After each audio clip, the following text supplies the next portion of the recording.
Good morning. അപ്പോൾ ഇന്നലത്തോടു കൂടി നമ്മുടെ ഫസ്റ്റ് മൊഡ്യൂൾ കഴിഞ്ഞു. അത് ജസ്റ്റ് ഒരു തിയറി ചാപ്റ്ററാണ്, ചെറിയൊരു ചാപ്റ്ററാണ്. അതുകൊണ്ട് അത് ഫുൾ തിയറിയാണ്. എസ്സേക്കൊക്കെ സ്കോപ്പുള്ള ഏരിയയിലൊക്കെ വരുന്നുണ്ട്. അത് കഴിഞ്ഞു. ഇനി നമ്മൾ നെക്സ്റ്റ് ചാപ്റ്ററിലേക്ക്, സെക്കൻഡ് ചാപ്റ്ററിലേക്ക് കടക്കുന്നില്ല. അത് ഫുൾ പ്രോബ്ലം പേപ്പർ ആയതുകൊണ്ട് തൽക്കാലം അതിപ്പോൾ ഞാൻ എടുക്കാണ്ട് ലാസ്റ്റ് ഒരു ഫുൾ തിയറി ചാപ്റ്റർ ഉണ്ട്. അതും കൂടി കഴിഞ്ഞിട്ട് നമുക്ക് പ്രോബ്ലം പതുക്കെ സ്റ്റാർട്ട് ചെയ്യാനാണ് ഉദ്ദേശിക്കുന്നത്. അപ്പോൾ നമുക്കിത് മൊഡ്യൂൾ 5 എന്ന് പറയുന്നത് വളരെ ചെറിയൊരു ചാപ്റ്ററാണ്, കുറച്ചുള്ളൂ, വളരെ ചെറിയൊരു കണ്ടൻറ്റുള്ള ഒരു ചാപ്റ്ററാണ്. അത് നമുക്ക് സ്റ്റാർട്ട് ചെയ്യാം. ആ ചാപ്റ്ററിൻ്റെ പേരാണ് റെസ്പോൺസിബിലിറ്റി അക്കൗണ്ടിങ്. ഞാൻ ഇന്നലെ recent trends in management accounting പറഞ്ഞപ്പോൾ ഫസ്റ്റ് പോയിൻ്റാണ് ഇതെന്ന് പറഞ്ഞിട്ട് നെക്സ്റ്റ് ചാപ്റ്ററിൽ ഡിസ്കസ് ചെയ്യാമെന്ന് പറഞ്ഞിരുന്നു. അതാണ് ഈ ചാപ്റ്ററിൽ നമ്മൾ ഡീറ്റെയിൽ ആയിട്ട് പഠിക്കാൻ പോണത്. റെസ്പോൺസിബിലിറ്റി അക്കൗണ്ടിങ് എന്താണെന്ന് നമുക്ക് നോക്കാം. അപ്പോൾ ഇന്ന് ഞാൻ മെയിനായിട്ട് ഡിസ്കസ് ചെയ്യുന്നത് ഈ കാര്യങ്ങളാണ്: meaning and definition of responsibility accounting, features, it's steps and responsibility centres and it's type. ഇത്രയും കാര്യങ്ങളാണ് ഞാൻ ഇന്നത്തെ ക്ലാസ്സിൽ ഡിസ്കസ് ചെയ്യാനായിട്ട് പോണത്. ആദ്യം നമുക്ക് റെസ്പോൺസിബിലിറ്റി അക്കൗണ്ടിങ്ങിൻ്റെ മീനിങ് ആൻഡ് ഡെഫിനേഷൻ നോക്കാം. ഓക്കെ, ആദ്യം നമുക്ക് മീനിങ് നോക്കാം. It is a system used four controlling cost. നമ്മുടെ കമ്പനിയിലെ കോസ്റ്റ് കൺട്രോളാണ് ഏറ്റവും അൾട്ടിമേറ്റ് എയിം എന്ന് ഞാൻ കഴിഞ്ഞ കുറേ ദിവസങ്ങളായിട്ട് പറയുന്നുണ്ട്. അതായത് നമുക്ക് കമ്പനിക്ക് പ്രോഫിറ്റ് ഉണ്ടാക്കണമെങ്കിൽ കമ്പനിക്ക് കോസ്റ്റ് ഓഫ് പ്രൊഡക്ഷൻ കുറയ്ക്കണം. കോസ്റ്റ് ഓഫ് പ്രൊഡക്ഷൻ കുറഞ്ഞാൽ സെല്ലിംഗ് പ്രൈസ് കുറയും, ഡിമാൻഡ് കൂടും, സെയിൽസ് കൂടും, പ്രോഫിറ്റ് കൂടും. അപ്പോൾ ഏത് കമ്പനിയെ സംബന്ധിച്ചിടത്തോളം അവരുടെ അൾട്ടിമേറ്റ് എയിം എന്ന് പറയുന്നത് കോസ്റ്റ് കൺട്രോൾ ആണ്. അങ്ങനെ കൺട്രോളിങ് കോസ്റ്റിന് വേണ്ടി യൂസ് ചെയ്യുന്ന ഒരു സിസ്റ്റത്തിനെ വിളിക്കുന്ന പേരാണ് റെസ്പോൺസിബിലിറ്റി അക്കൗണ്ടിങ്. ഇതാണ് റെസ്പോൺസിബിലിറ്റി അക്കൗണ്ടിങ് എന്ന് പറയുന്നത്. നമ്മുടെ കമ്പനിയിലെ പലതരത്തിലുള്ള നമുക്ക് കോസ്റ്റ് കൺട്രോൾ ടെക്നിക്സ് ഉണ്ട്. ബഡ്ജറ്ററി കൺട്രോൾ ഉണ്ട്, സ്റ്റാൻഡേർഡ് കോസ്റ്റിംഗ് ഉണ്ട്, അങ്ങനെ കുറേ മെത്തേഡുകളുണ്ട്. ആ മെത്തേഡുകളുടെ കൂടെ തന്നെ കോസ്റ്റ് കൺട്രോളിന് വേണ്ടി ഉപയോഗിക്കുന്ന വേറൊരു മെത്തേഡാണ് ഈ റെസ്പോൺസിബിലിറ്റി അക്കൗണ്ടിംഗ് എന്ന് പറയുന്നത്. It is a system used for controlling the cost. കമ്പനിയിലെ ചെലവ് ചുരുക്കാനായിട്ട് ഉപയോഗിക്കുന്ന ഒരു മെത്തേഡ് വിളിക്കുന്ന പേരാണ് responsibility accounting. The organization is divided into different centers called responsibility centers. ഇതിലെന്താ ചെയ്യണമെന്ന് വെച്ചാൽ നമ്മുടെ entire organization are divided into different centers, ഓരോരോ സെൻറ്ററുകളായിട്ട് അല്ലെങ്കിൽ ഓരോരോ സെഗ്മെൻറ്റുകളായിട്ട് ഡിവൈഡ് ചെയ്യണം. അങ്ങനെ ഓരോ സെൻറ്ററുകളെയും വിളിക്കുന്ന പേരാണ് റെസ്പോൺസിബിലിറ്റി സെൻറ്റേഴ്സ് എന്ന് വിളിക്കുന്നത്. ഓരോ റെസ്പോൺസിബിലിറ്റി സെൻറ്റേഴ്സിനും ഒരാളെ നമ്മൾ അസൈൻ ചെയ്ത് കൊടുക്കണം, ഒരു മാനേജറെ വെക്കണം. അയാളാണ് ആ സെൻറ്ററിൻ്റെ ഫുൾ ഡ്യൂട്ടി എന്ന് പറയുന്നത്. ആ സെൻറ്ററിൽ എന്തെല്ലാം കാര്യങ്ങൾ നടക്കണോ അതിനൊക്കെ റെസ്പോൺസിബിൾ ആയിട്ടുള്ള ആൾ ആ ഒരു മാനേജർ ആയിരിക്കും. അങ്ങനെയാണ്. അപ്പോൾ ആൾക്ക് ഈ ഇതിൽ ചെയ്ത ആൾക്ക് അയാളുടെ ആ ആക്ടിവിറ്റിയിൽ മാത്രം കോൺസെൻട്രേറ്റ് ചെയ്താൽ മതി. ആ സെഗ്മെൻറ്റിലെ എല്ലാ കാര്യങ്ങളും അയാൾക്കറിയാം. എവിടെയൊക്കെയാണ് കോസ്റ്റ് കൂടുന്നത് അത് കണ്ടെത്തുക, അത് കുറയ്ക്കാനുള്ള മെഷേഴ്സ് എടുക്കുക. അങ്ങനെ ഒരു ഓർഗനൈസേഷനിൽ ചിലപ്പോൾ 10, 15, 20 റെസ്പോൺസിബിലിറ്റി സെൻറ്റേഴ്സ് ഉണ്ടാവാം. ഓരോ സെൻറ്ററുകളിലും ചാർജ് ഓരോരുത്തർക്ക് കൊടുത്ത് നമ്മൾ കോസ്റ്റ് കൺട്രോൾ ചെയ്യാനായിട്ട് ട്രൈ ചെയ്യും. അങ്ങനെ ഉപയോഗിക്കുന്ന ഒരു മെത്തേഡാണ് ഈ റെസ്പോൺസിബിലിറ്റി അക്കൗണ്ടിങ്. അപ്പോൾ it is a system used for controlling the cost of the organisation. For this purpose the organization is divided into different centers which are known as responsibility centers. Then each individual is assigned the responsibility of each centers. അതാണ് ഇതിനെയാണ് responsibility accounting എന്ന് പറയുന്നത്. ഇനി നമുക്ക് definition നോക്കാം. ഡെഫിനിഷനിൽ പറയുന്നത് the classification, management, maintenance, review and appraisal of accounts. എന്തൊക്കെയാണ് ചെയ്യുന്നത്? ആദ്യം നമ്മൾ ക്ലാസിഫൈ ചെയ്യണം. ദെൻ ക്ലാസിഫൈ എന്ന് വെച്ചാൽ തരംതിരിക്കണം. മാനേജ്മെൻറ്റ് മാനേജ് ചെയ്യണം. മെയിൻ്റനൻസ് ചെയ്ത് തുടർന്നു കൊണ്ട് പോകണം. And appraisal then evaluation of accounts serving the purpose of providing information. എന്തിനു വേണ്ടിയൊക്കെയാണ് ഈ കാര്യങ്ങൾ ചെയ്യുന്നത്? Providing information on the quality, quantity and standard of performance. 3 കാര്യങ്ങൾ മെഷർ ചെയ്യാനായിട്ടാണ്. ക്വാണ്ടിറ്റി മെഷർ ചെയ്യണം, ക്വാളിറ്റി മെഷർ ചെയ്യണം ആൻഡ് സ്റ്റാൻഡേർഡ് ഓഫ് പെർഫോമൻസ്. ആരുടെ? Attained by persons to whom authority has been assigned. ഞാൻ നേരത്തെ പറഞ്ഞു ഓരോരുത്തർക്കും ഓരോ സെൻറ്ററുകൾ അലോട്ട് ചെയ്ത് കൊടുത്തു എന്ന് പറഞ്ഞു. ആ സെൻറ്ററുകളുടെ quantity, quality and standard of performance measure ചെയ്യുന്നതിന് വേണ്ടി ഓരോ അക്കൗണ്ടുകളെയും ക്ലാസിഫൈ ചെയ്യുക, മാനേജ് ചെയ്യുക, മെയിൻറ്റെയിൻ ചെയ്യുക, റിവ്യൂ ചെയ്യുക, അപ്രൈസൽ നടത്തുക. ഇക്കാര്യങ്ങളൊക്കെ ചെയ്യാൻ വിളിക്കുന്ന പേരാണ് മാനേജ്മെൻറ്റ് അക്കൗണ്ടിങ്. ഒന്നുകൂടി പറയാം: the classification, management, maintenance, review and appraisal of account serving for the purpose of providing informations on ഇതിലൊക്കെ quality, quantity and standards of performance attained by person to whom authority has been assigned. അപ്പോൾ നമ്മളിങ്ങനെ നോക്കുകയാണെങ്കിൽ ഇങ്ങനൊരു responsibility accounting നടത്തുകയാണെങ്കിൽ നമ്മൾ ഏൽപ്പിച്ച കാര്യം കറക്റ്റായിട്ട് ഈ മാനേജേഴ്സ് ചെയ്തോ എന്ന് നമുക്ക് ഇവാലുവേഷൻ നടത്താനായിട്ട് പറ്റും. അവർ കറക്റ്റായിട്ട് ചെയ്താൽ അത് കമ്പനിക്ക് ബെനിഫിറ്റ് ആവുകയും ചെയ്യും. ഇത് എറിക് എൽ കോഹ്ലറിൻ്റെ ഡെഫിനിഷനാണ്. വേറൊരു ഡെഫിനിഷൻ നിങ്ങളുടെ ടെക്സ്റ്റ് ബുക്കിലുണ്ട്, അത് ഇത്ര എളുപ്പമല്ല, ഇത് പഠിച്ചു വെച്ചാൽ മതി.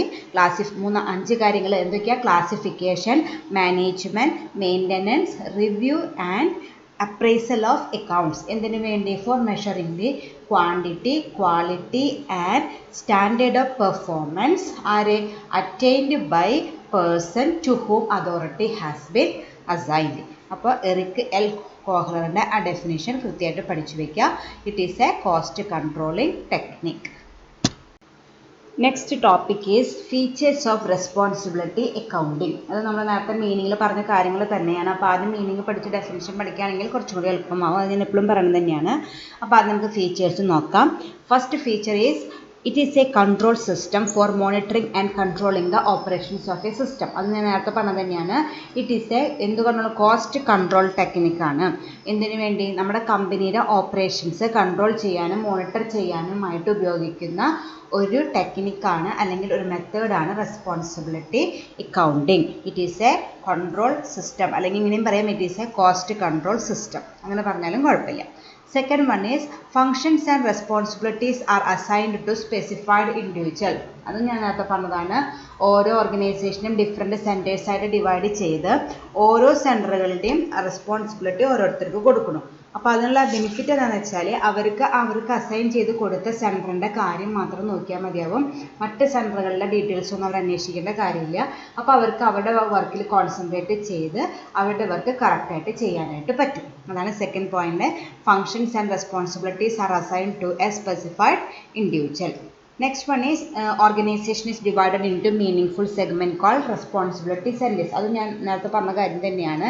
ഈ കോസ്റ്റ് കൺട്രോൾ ടെക്നിക്ക് ഇംപ്ലിമെൻറ്റ് ചെയ്യാൻ വേണ്ടിയിട്ട് the entire organization is divided into different segments. Each segment is called responsibility centers. ഓരോ സെൻറ്ററുകളായിട്ട് ഡിവൈഡ് ചെയ്യുന്നു, ഓരോ സെഗ്മെൻ്റായിട്ട് ഡിവൈഡ് ചെയ്യുന്നു. അതിന് വിളിക്കുന്ന പേരാണ് റെസ്പോൺസിബിലിറ്റി സെൻറ്റർ. അത് കഴിഞ്ഞിട്ട് ചെയ്യുന്ന പോയിൻ്റാണ് നേരത്തെ ഫീച്ചറായിട്ട് പറയുന്നത്. ഇങ്ങനെ ഡിവൈഡ് ചെയ്ത് കഴിഞ്ഞതിന് ശേഷം ഓരോ സെൻറ്ററിൻ്റെയും ഡ്യൂട്ടി ഓരോരുത്തർക്കായിട്ട് അസൈൻ ചെയ്ത് കൊടുക്കണം. Then inputs and outputs R fixed for each centres. Input and output എന്ന് വിചാരിച്ചതിൻ്റെ എക്സ്പെൻസും ഇൻകവും അത് ഞാൻ അടുത്ത സ്ലൈഡിൽ ഞാൻ ഡീറ്റെയിൽ ആയിട്ട് പറയുന്നുണ്ട്. ഇവിടെ ജസ്റ്റ് ഒന്ന് മനസ്സിലാക്കാം. ഇൻപുട്ട്സ് ആൻഡ് ഔട്ട്പുട്ട്സ് എന്നോട് ഉദ്ദേശിക്കുന്നത് എക്സ്പെൻസും ഇൻകവും. എക്സ്പെൻസിനും ഇൻകത്തിനും പറയുന്ന വേറൊരു വാക്കുകളാണ് ഇൻപുട്ടും ഔട്ട്പുട്ടും. ഇൻപുട്ട് എന്ന് പറയുകയാണെങ്കിൽ നമ്മുടെ എക്സ്പെൻസും ഔട്ട്പുട്ട് എന്ന് പറയുകയാണെങ്കിൽ നമ്മുടെ റവന്യൂവും. അതായത് ഇങ്ങോട്ട് കിട്ടുന്നത് എക്സ്പെൻസും അങ്ങോട്ട് കൊടുക്കുന്നത് റവന്യൂവും. Are fixed for each centres. നിങ്ങൾക്ക് ഇത്രയാണ് നിങ്ങൾക്ക് ഞങ്ങൾ തരുന്ന നിങ്ങൾക്ക് ഇത്ര എക്സ്പെൻസേ വരാൻ പാടുള്ളൂ, നിങ്ങളിൽ നിന്ന് നിങ്ങൾ ഇത്ര ഇൻകം നിങ്ങൾ എക്സ്പെക്റ്റ് ചെയ്യുന്നുണ്ട് എന്ന് ടോപ്പ് മാനേജ്മെൻറ്റ് ഓരോ റെസ്പോൺസിബിലിറ്റി സെൻറ്ററുകളിലെ മാനേജേഴ്സിനോട് പറയും. അതിനനുസരിച്ച് അവർ പെർഫോം ചെയ്തിരിക്കണം. അതാണ് പറയുന്നത്. അവർക്ക് കൊടുക്കുന്ന ഇൻപുട്ട് അല്ലെങ്കിൽ ആ ഒരു സെൻറ്ററിൻ്റെ എക്സ്പെൻസ് ഇത്ര വരും, ആ സെൻറ്ററിൽ നിന്ന് ഇത്ര ഇൻകം ഉണ്ടെന്ന് മുൻകൂട്ടി നിശ്ചയിച്ചിട്ടുണ്ടാവും. അത് പ്രകാരം അവർക്കുള്ള ഡയറക്ഷൻസ് കൊടുക്കും. ഓരോ റെസ്പോൺസിബിലിറ്റി സെൻറ്ററിലുമുള്ള മാനേജേഴ്സിന് ഇൻസ്ട്രക്ഷൻസ് കൊടുത്ത് അതുപോലെ ചെയ്യാനായിട്ട് പറയും. അതാണ് പറയുന്നത് inputs and outputs R fixed for each centre. Next one is continuous reporting of information. ഇത് നമ്മൾ മാനേജ്മെൻറ്റ് അക്കൗണ്ടിങ് പറഞ്ഞിട്ട് ഇറ്റ്സ് എ കണ്ടിന്യൂസ് പ്രോസസ്. അതുപോലെ തന്നെ മാനേജ്മെൻറ്റ് അക്കൗണ്ടിൽ വരുന്ന റെസ്പോൺസിബിലിറ്റി അക്കൗണ്ടിങ്ങും ഒരു കണ്ടിന്യൂസ് പ്രോസസ്സാണ്. ഒരു ദിവസം ചെയ്ത് പിന്നെ ഡിലേ വരുത്താനായിട്ട് പറ്റില്ല. കണ്ടിന്യൂസ് ആയിട്ട് നമ്മൾ റിപ്പോർട്ട് കൊടുത്തിരിക്കണം. Then used along with budgetary control and standard costing system. നമ്മൾ കോസ്റ്റിങ്ങിനെ കുറിച്ച് ഡീറ്റെയിൽ ആയിട്ട് പഠിച്ചിട്ടില്ല. ഇവിടെ നമ്മൾ പഠിക്കുന്നത് റെസ്പോൺസിബിലിറ്റി അക്കൗണ്ടിങ് ആണ്. അതുപോലെ തന്നെ നമ്മുടെ കമ്പനിയിലെ കോസ്റ്റ് കൺട്രോളിന് വേണ്ടി ഉപയോഗിക്കാവുന്ന മറ്റ് മെത്തേഡുകളാണ് ഈ ബഡ്ജറ്ററി കൺട്രോളും സ്റ്റാൻഡേർഡ് കോസ്റ്റിംഗ് സിസ്റ്റവും. അപ്പോൾ അതിൻ്റെ കൂടെ തന്നെ നമുക്ക് വേണമെങ്കിൽ ഇതും റെസ്പോൺസിബിലിറ്റി അക്കൗണ്ടിങ്ങും യൂസ് ചെയ്യാനായിട്ട് പറ്റും. അപ്പോൾ ഇതൊക്കെയാണ് നമ്മുടെ റെസ്പോൺസിബിലിറ്റി അക്കൗണ്ടിങ്ങിൻ്റെ മെയിൻ ഫീച്ചേഴ്സ് ആയിട്ട് വരുന്നത്. Next is steps in responsibility accounting. എന്തൊക്കെയാണ് റെസ്പോൺസിബിലിറ്റി അക്കൗണ്ടിൽ വരുന്ന സ്റ്റെപ്സ് എന്ന് നോക്കാം. എളുപ്പമാണ്. നമ്മുടെ കൺട്രോളിങ്ങിൻ്റെ ടെക്നിക്ക് നമ്മൾ +2 തൊട്ട് പഠിച്ചിട്ടില്ലേ, ഏതാണ്ട് അതുപോലെ റിലേറ്റഡ് ആയിട്ടുള്ള സ്റ്റെപ്പ് തന്നെയാണ് റെസ്പോൺസിബിലിറ്റി അക്കൗണ്ടിങ്ങിലും വരുന്നത്. ഒന്നാമത്തെന്ന് പറയുന്നത് ഐഡൻറ്റിഫൈയിങ് റെസ്പോൺസിബിലിറ്റി സെൻറ്റേഴ്സ്. എൻ്റെ ഓർഗനൈസേഷനിൽ എത്ര റെസ്പോൺസിബിലിറ്റി സെൻറ്ററുകൾ വരുമെന്ന് നമ്മൾ ആദ്യം ഐഡൻറ്റിഫൈ ചെയ്യണം. അതാണ് ഒന്നാമത്തെ step. We are dividing we are finding out the number of responsibility centers in our organization. ചിലപ്പോൾ 4 ഉണ്ടാവും, ചിലപ്പോൾ 5 ഉണ്ടാവും, ചിലപ്പോൾ 10 അനുസരിച്ച് ഓർഗനൈസേഷൻ അനുസരിച്ച് വാരി ചെയ്തുകൊണ്ടിരിക്കും. എത്ര എണ്ണം വരുമെന്ന് നമ്മൾ ഡിവൈഡ് ചെയ്യലാണ് ഫസ്റ്റ് സ്റ്റെപ്പായിട്ട് വരുന്നത്. രണ്ടാമത്തെ സ്റ്റെപ്പ് എന്ന് പറയുന്നത് fixing target for responsibility centers. ഓരോ റെസ്പോൺസിബിലിറ്റി സെൻറ്റേഴ്സിനും നമ്മൾ ടാർഗറ്റ് ഫിക്സ് ചെയ്യുക. ടാർഗറ്റ് ഫിക്സ് ചെയ്യാന്ന് വെച്ചാൽ നിങ്ങളിൽ നിന്നും എക്സ്പെക്റ്റ് ചെയ്യുന്ന എക്സ്പെൻസ് ഇത്രയാണ്, നിങ്ങളിൽ നിന്നും എക്സ്പെക്റ്റ് ചെയ്യുന്ന ഇൻകം എത്രയാണ് എന്ന് നമ്മൾ ആദ്യം തന്നെ ഫിക്സ് ചെയ്ത് കൊടുക്കും. അതാണ് second one, fixing target for responsibility centers. Third one is measuring actual performance. After fixing the target, we measure the actual performance of each centers. അവർക്ക് ഇങ്ങനെ കൊടുത്തു, ഇത്ര എക്സ്പെൻസ് ഇത്ര ഇൻകം എന്ന് കൊടുത്ത് അവർ പെർഫോമൻസ് നടത്തി കഴിഞ്ഞതിന് ശേഷം അവരുടെ ആക്ച്വൽ പെർഫോമൻസ് മെഷർ ചെയ്യും. അതാണ് third step. Then fourth one is evaluating the performance. Evaluating the performance എന്ന് വെച്ചാൽ comparing the actual performance with target performance. നമ്മൾ സെക്കൻഡ് സ്റ്റെപ്പിൽ ടാർഗറ്റ് ഫിക്സ് ചെയ്തിട്ടുണ്ട്, തേർഡ് സ്റ്റെപ്പിൽ ആക്ച്വൽ പെർഫോമൻസും കണ്ടെത്തി. ഇത് തമ്മിൽ കമ്പയർ ചെയ്യലാണ് ഫോർത്ത് സ്റ്റെപ്പ് എന്ന് പറയുന്നത്, evaluating the performance of the company. Fifth point is taking corrective measures. അപ്പോൾ നമ്മൾ നാലാമത്തെ സ്റ്റെപ്പ് നമ്മൾ കമ്പയർ ചെയ്തു. അപ്പോൾ ചിലപ്പോൾ നമുക്ക് പോസിറ്റീവ് ആവും കിട്ടിയിട്ടുണ്ടാവും, അപ്പോൾ കുഴപ്പമില്ല. നെഗറ്റീവാണ് കിട്ടിയതെന്ന് വെച്ചാൽ കറക്റ്റീവ് ആക്ഷൻസ് നമ്മൾ അഡോപ്റ്റ് ചെയ്യേണ്ടതായിട്ട് വരും. അത് തന്നെ എന്തുകൊണ്ടാണ് നമുക്ക് നെഗറ്റീവ് ആയത്, ചിലപ്പോൾ ടാർഗറ്റ് കൂടുതലും നമ്മുടെ തേർഡ് വൺ അതായത് ആക്ച്വൽ പെർഫോമൻസ് കുറവായിരിക്കും. എൻ്റെ അർത്ഥം നമ്മൾ ടാർഗറ്റിനനുസരിച്ച് വർക്ക് ചെയ്തിട്ടില്ല. അപ്പം നമ്മൾ നമ്മുടെ പെർഫോമൻസ് ഇമ്പ്രൂവ് ചെയ്യാനായിട്ട് എന്തെല്ലാം കാര്യങ്ങൾ ചെയ്യണമെന്നതിനെക്കുറിച്ച് ഒരു എൻക്വയറി നടത്തണം. ഇങ്ങനെ 5 എളുപ്പമാണിത്. 5 സ്റ്റെപ്പാണ് റെസ്പോൺസിബിലിറ്റി അക്കൗണ്ടിങ്ങിലുള്ളത്. ആദ്യത്തെ step identifying the number of responsibility centers in our organization. Second one fixing target for each responsibility centers. Target means expected expense expected income fixed. Then the third one is measuring the actual performance. After fixing the target, the next step is to measure the actual performance of the company. Then evaluating the performance, comparing actual with target. Then fifth one is taking corrective action. If the actual performance is not up to the target, take remedial or corrective actions. ഇങ്ങനെ 5 സ്റ്റെപ്പാണ് മെയിനായിട്ട് നമ്മുടെ responsibility അക്കൗണ്ടിങ്ങിൽ വരുന്നത്. Next we are going to discuss about the responsibility centers. ഞാൻ നേരത്തെ പറഞ്ഞു എന്താണ് റെസ്പോൺസിബിലിറ്റി സെൻറ്റേഴ്സ് എന്ന്. നമ്മുടെ ഓർഗനൈസേഷനെ ഡിഫറെൻറ്റ് സെഗ്മെൻ്റ് ആയിട്ട് ഡിവൈഡ് ചെയ്യുന്നു. ആ ഓരോ സെഗ്മെൻറ്റിനും വിളിക്കുന്ന പേരാണ് റെസ്പോൺസിബിലിറ്റി സെൻറ്റേഴ്സ്. ഓരോ റെസ്പോൺസിബിലിറ്റി സെൻറ്റേഴ്സിൻ്റെയും ഡ്യൂട്ടി അല്ലെങ്കിൽ റെസ്പോൺസിബിലിറ്റി ഓരോ ഇൻഡിവിജ്വൽസിനെ അസൈൻ ചെയ്ത് കൊടുക്കും. അതെന്നോട് തുടക്കത്തിൽ പറയുന്നത് these are the segments or departments of A organisation. These are assigned to a manager who is responsible for the performance. അപ്പോൾ ഒരാൾക്ക് ഒരു റെസ്പോൺസിബിലിറ്റി സെൻറ്റർ കൊടുത്താൽ അയാളാണ് അത് ആ സെഗ്മെൻറ്റിൻ്റെ എല്ലാ പെർഫോമൻസിനും റെസ്പോൺസിബിലിറ്റി ഉള്ളത്. അതാണ് these are assigned to a manager who is responsible for the performance of that segment. Then അടുത്താണ് ശ്രദ്ധിക്കേണ്ടത് it involves inputs and outputs. ഞാൻ നേരത്തെ സ്ലൈഡിൽ അത് ജസ്റ്റ് ഒന്ന് മെൻഷൻ ചെയ്തിരുന്നു. അതായത് ഇതിൽ ഇൻപുട്സ് ഔട്ട്പുട്ട്സ് എന്ന 2 ടേമുകളാണ് ഉപയോഗിക്കുക.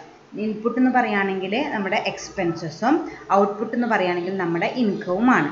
അവിടെ inputs R physical resources required which are measured in terms of cost. നമുക്ക് നമ്മുടെ സെൻറ്ററിലെ ആവശ്യമുള്ള ഫിസിക്കൽ റിസോഴ്സസിനെ വിളിക്കുന്ന പേരാണ് ഇൻപുട്സ് എന്ന് പറയുന്നത്.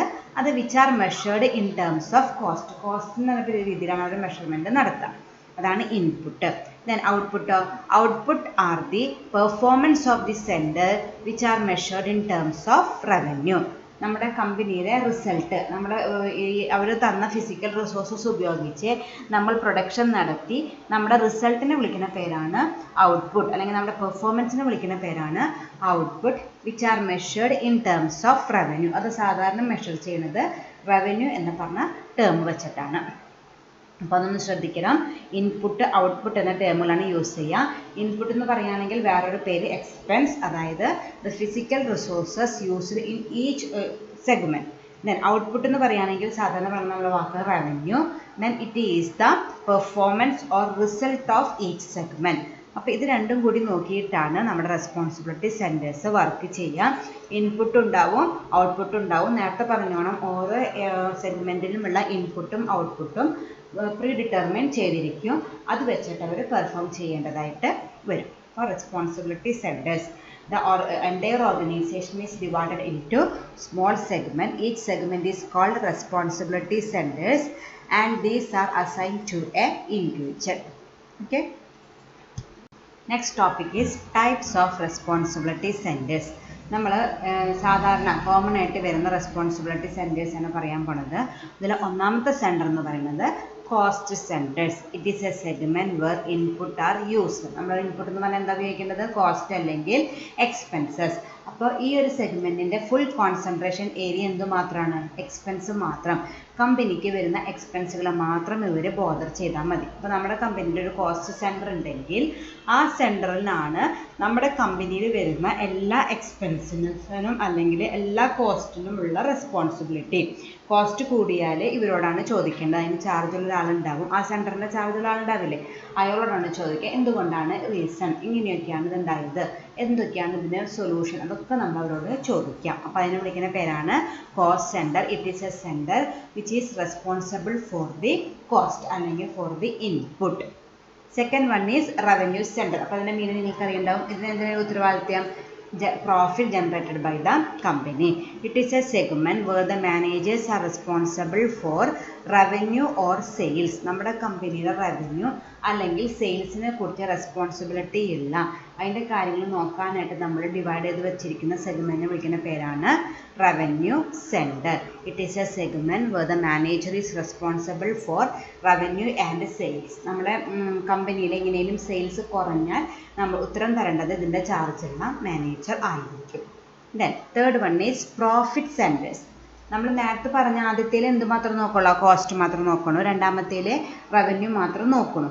ഈ സെൻറ്ററിൽ ബോത്ത് കോസ്റ്റ് ആൻഡ് റവന്യൂ നോക്കിയിട്ട് നമ്മുടെ പ്രോഫിറ്റ് മെഷർമെൻറ്റ് നടത്തും. പ്രോഫിറ്റ് അതിനാണ് നിങ്ങൾക്ക് റെസ്പോൺസിബിലിറ്റി ഉണ്ടാവുക. അതായത് കോസ്റ്റ് എന്ന് പറയുകയാണെങ്കിൽ നമുക്ക് വന്ന എക്സ്പെൻസും റവന്യൂ എന്ന് പറയുകയാണെങ്കിൽ നമുക്ക് വന്ന ഇൻകം, അത് ഓരോരോ സെൻറ്ററിൽ നോക്കണം. ഈ സെൻറ്ററിൻ്റെ ഡ്യൂട്ടി എന്താണെന്ന് വെച്ചാൽ ഇത് രണ്ടും നമ്മുടെ കമ്പനിയിലെ കോസ്റ്റും നോക്കുക, നമ്മുടെ കമ്പനിയുടെ റവന്യൂയും കൂടി കമ്പൈൻ ചെയ്തിട്ട് പ്രോഫിറ്റ് ആണോ ലോസ് ആണോ ഉണ്ടാവണമെന്ന് നോക്കണം. ഇപ്പോൾ കോസ്റ്റ് കുറവും റവന്യൂ കൂടുതലുമാണെങ്കിൽ അതിൻ്റെ അർത്ഥം കമ്പനി പ്രോഫിറ്റ് ഉണ്ടാക്കി. കോസ്റ്റ് കൂടുതലും റവന്യൂ കുറവുമാണെങ്കിൽ അതിൻ്റെ അർത്ഥം കമ്പനി നഷ്ടത്തിലാണ്. അപ്പം ഇത് നോക്കാൻ റെസ്പോൺസിബിലിറ്റി ഉള്ള ആ സെൻറ്ററിനെ വിളിക്കുന്ന പേരാണ് പ്രോഫിറ്റ് സെൻറ്റർ. നോക്കുക, here both cost and revenue are attributed. Manager is responsible for profit. ഇനി പ്രോഫിറ്റ് കുറഞ്ഞാൽ അപ്പോൾ ഇതിൽ ഉത്തരം പറയാം, ഇങ്ങനെ കോസ്റ്റ് കൂടിയത് കൊണ്ടാണ് നമുക്ക് പ്രോഫിറ്റ് കുറഞ്ഞത്, അല്ലെങ്കിൽ റവന്യൂ ഇത്ര കുറഞ്ഞത് കൊണ്ടാണ് നമ്മൾ പ്രോഫിറ്റ് കുറഞ്ഞത്. കൃത്യമായിട്ടൊരു ആൻസർ ഇതിൻ്റെ ചാർജുള്ള മാനേജർ കൊടുക്കേണ്ടതായിട്ട് വരും. അതാണ് third one, profit centres. And last one is investment centres. Manager is responsible for effective use of assets and generating profit. നമുക്കറിയാം, നമ്മൾ ഓർഗനൈസേഷനിലേക്ക് കൊണ്ടുവരുന്ന എൻ്റയർ എമൗണ്ട് ഒന്നും ബിസിനസ്സിൽ ഇറക്കില്ല, കുറച്ച് നമ്മൾ ഇൻവെസ്റ്റ്മെൻറ്റ് നടത്തും. ആ investment may be long term or short term. അപ്പോൾ അങ്ങനെ കമ്പനിക്ക് എന്തെങ്കിലും ഒരു ഇൻവെസ്റ്റ്മെൻറ്റ് നടത്തണമെന്നുണ്ടെങ്കിൽ അല്ലെങ്കിൽ നടത്തിയിട്ടുണ്ടെങ്കിൽ അതിൻ്റെ പെർഫോമൻസ് അല്ലെങ്കിൽ അതിൻ്റെ വർക്കിംഗ് കൺട്രോൾ ചെയ്യേണ്ട സെൻറ്ററാണ് ഈ ഇൻവെസ്റ്റ്മെൻറ്റ് സെൻറ്റർ എന്ന് പറയുന്നത്. ഇതിലത്തെ manager is responsible for effective use of asset. അപ്പോൾ ഈ മാനേജറാണ് എവിടെയൊക്കെയാണ് നമുക്ക് ഇൻവെസ്റ്റ്മെൻറ്റ്, നമ്മുടെ മുമ്പിൽ കുറേ ഓൾട്ടർനേറ്റീവ്സ് ഉണ്ടാവും. ആ ഓൾട്ടർനേറ്റീവിൽ ഏതാണ് ദ ബെസ്റ്റ് വൺ സെലക്ട് ചെയ്തിട്ട് അവിടെ ഇൻവെസ്റ്റ്മെൻറ്റ് നടത്തി അതിൽ നിന്ന് പ്രോഫിറ്റ് ഉണ്ടാക്കേണ്ട ഉത്തരവാദിത്തമാണ് ഈ മാനേജർക്ക് ഉണ്ടാവുക. അതായത് ഈ ഇൻവെസ്റ്റ്മെൻറ്റ് സെൻറ്ററിൻ്റെ മാനേജർക്ക് ഉണ്ടാവുക. Manager is responsible for effective use of asset and generating profit. അങ്ങനെ നമ്മൾ നല്ല ഇൻവെസ്റ്റ്മെൻറ്റ് ഡിസിഷൻ എടുത്ത് നന്നായിട്ട് റിട്ടേൺ കിട്ടുന്ന ഒരു കമ്പനിയിൽ ഇൻവെസ്റ്റ്മെൻറ്റ് നടത്തി നമുക്ക് നമ്മുടെ കമ്പനിയുടെ പ്രോഫിറ്റ് കൂട്ടാനായിട്ട് സാധിക്കും. അപ്പോൾ ആൾക്കാർ ഇതിൻ്റെ ചാർജുള്ള മാനേജറുടെ ഡ്യൂട്ടി ഇതാണ്, ഏതൊക്കെയാണ് ഇൻവെസ്റ്റ്മെൻറ്റ് ഓൾട്ടർനേറ്റീവ്സ് കണ്ടുപിടിച്ചത് ഇൻവെസ്റ്റ്മെൻറ്റ് നടത്താം. അപ്പോൾ ഇങ്ങനെ 4 റെസ്പോൺസിബിലിറ്റി സെൻറ്റേഴ്സ് ആണുള്ളത്. First one, cost centre, responsible for the expenses of the organisation. Second one is revenue center, responsible for the revenue generated by each department. Next one is profit centers. Both cost and expenses are revenue, cost and revenue are attributed, and it is responsible for generating profit. And last one is investment centers. It is for effective use of assets and generating profit. നമ്മുടെ കമ്പനിയിൽ നമ്മുടെ കയ്യിലുള്ള cash effective ഫോമിൽ use ചെയ്യുകയും ചെയ്യുക and നമ്മുടെ കമ്പനിയുടെ ലാഭം കൂട്ടുകയും ചെയ്യുക. ഇതൊക്കെയാണ് നമ്മുടെ റെസ്പോൺസിബിലിറ്റി സെൻറ്റേഴ്സിൻ്റെ 4 ടൈപ്പായിട്ട് വരുന്നത്. അപ്പോൾ ഇത്രയും കാര്യങ്ങളാണ് ഇന്നത്തെ ക്ലാസ്സിൽ ഡിസ്കസ് ചെയ്തത്. എല്ലാവരും കൃത്യമായിട്ട് നോട്ട് ചെയ്ത് വെക്കുക. Thank you.